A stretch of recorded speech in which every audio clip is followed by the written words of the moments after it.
that stage in your life where you're feeling lost, you don't know what to do, what direction to go in, or maybe you're in a season of waiting, what I want to do is go over 4 things that you can do while you're waiting or while you're trying to figure out your next move.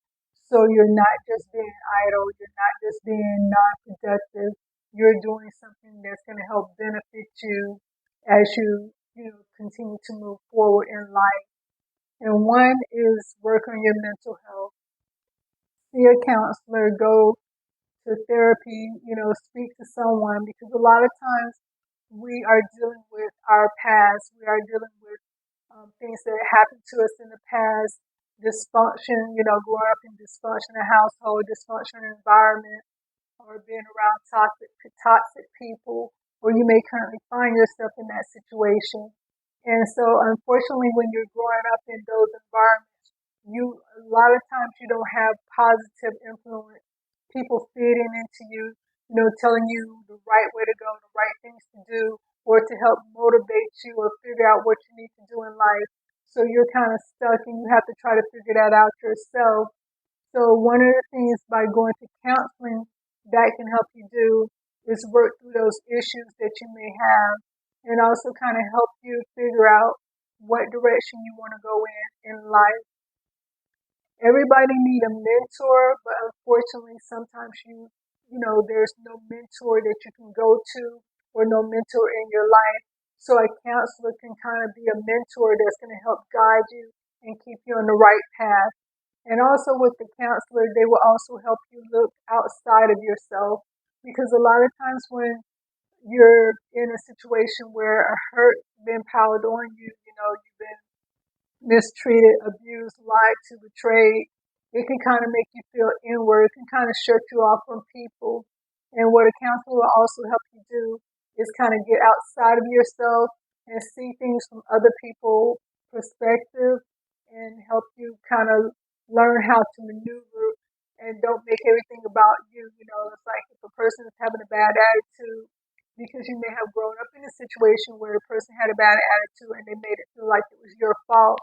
Now you're in a better position where you can look at it and say, you know what, that has nothing to do with me. I'm going to move on.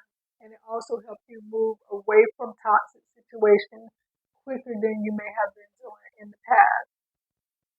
So that's one.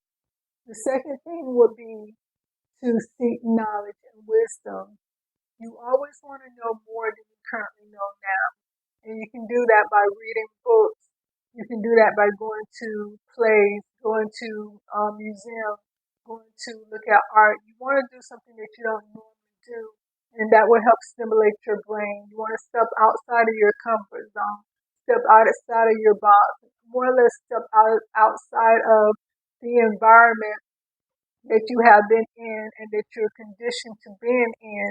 And, those are the only things you see and the only thing you understand. You want to expand your horizon. Read a book that you would never have maybe read before. Just get a different insight of what's going on out in the world. It could be something that you try out for a day. You might be able to take a cooking class, or you might be able to take an art class for a day, a couple of days, but just do something that you would not normally do. Just to step outside of your comfort zone, step outside of your box. And what that will also help you do is expand your thought process, look at things from a different perspective, and it will help you build your confidence as well as give you other things to talk about than the things that you normally talk about, because you might run into different people and you want to be able to, kind of be able to talk about different subjects that you may have read about or experienced or seen a documentary about. And then the third thing would be to work on your health. You want to work out. You want to be healthy. Being healthy as well as gaining knowledge will help build your self-confidence, will help you with your self-esteem. Because if you're working out, you're going to start feeling better. And it's also going to help you with your mental, because it's going to give you that clarity of mind that you need. It's going to stimulate your body to start functioning the way it's supposed to when you're eating healthy food, when you're working out. And so that's another thing that you can do while you're waiting for, the next direction to go in your life. And also become a better communicator. I know this with myself because I am an introvert. I'm not a great communicator because a lot of times, I'm like saying, you know what I mean, and different things like that. And I want, when I'm talking to just be able to flow and not have those issues. So that's one of the things I'm personally working on is becoming a better communicator. And once you're able to become a better communicator, that will help you be able to express yourself better as well as be able to hear the other person express themselves. Sometimes when you're not a great communicator, you're just looking at things on one side and it kind of makes you want to shut things out. But once you're a great communicator, you understand that a conversation flows both ways.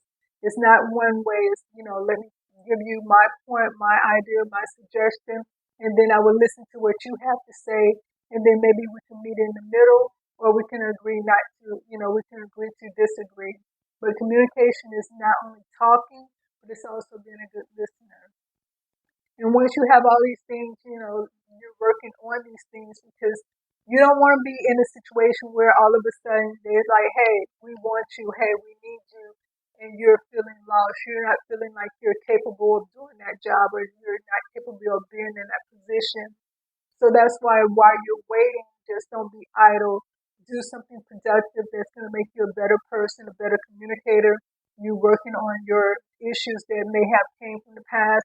So when you're find yourself in certain situations, you're not going to just pop off on a person because they said something that triggered you, or you're not going to just pop off on a person because you don't know how to deal with your anger.